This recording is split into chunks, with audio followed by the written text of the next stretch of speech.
Celebrate the moments of colors. KMT Silks, Perinthalmanna, Kottakkal. Keezhattoor Orompuram മഖാം ആണ്ട് ഖത്തം നേർച്ചയ്ക്ക് തുടക്കമായി. മഹല്ല് ഖാസി അബ്ദുൽ അസീസ് ഫൈസി പതാക ഉയർത്തിയതോടെയാണ് നേർച്ച തുടങ്ങിയത്. 4 ദിവസങ്ങളിലായി നടക്കുന്ന നേർച്ച തിങ്കളാഴ്ച സമാപിക്കും.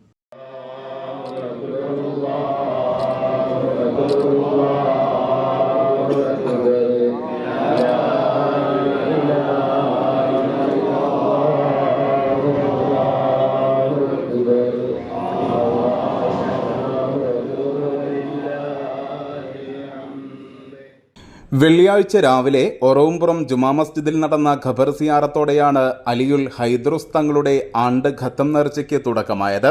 തുടർന്ന് മഹൽ ഖാസി അബ്ദുൽ അസീസ് ഫൈസി പതാക ഉയർത്തി.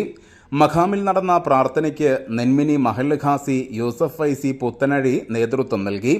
ഒറവുംപുറം മഹല്ല് president CP Asainar Haji, secretary മലയിൽ ഹംസപ്പ, പൂതങ്കോടൻ ആലിക്കുട്ടി ഹാജി, KP അസീസ് ഹാജി, പൂതങ്കോടൻ അബുഹാജി, കുന്നുമ്മൽ മുഹമ്മദ്, സൈനുൽ ആബിദ് തങ്ങൾ, പരി Abdurazak Darimi, KP Shafi Darimi, KC Ibrahim, NK Shaji, NTM Ashraf Musliyar, KP Ibrahim, KP Manu, Khader Haji Kozhissery, KK Nasar Khan, C Ibrahim Haji, NK Shahul Hameed, മുതിരക്കുളം Kunhimuhammad, പരുത്തി കുഞ്ഞാപ്പ എന്നിവർ പങ്കെടുത്തു.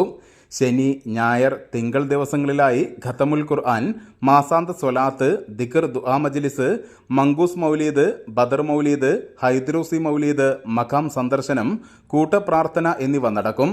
തിങ്കളാഴ്ച രാത്രി നടക്കുന്ന പ്രാർത്ഥനാ സംഗമത്തിന് ഫക്രുദ്ദീൻ തങ്ങൾ നേതൃത്വം നൽകും. News bureau, Keezhattoor.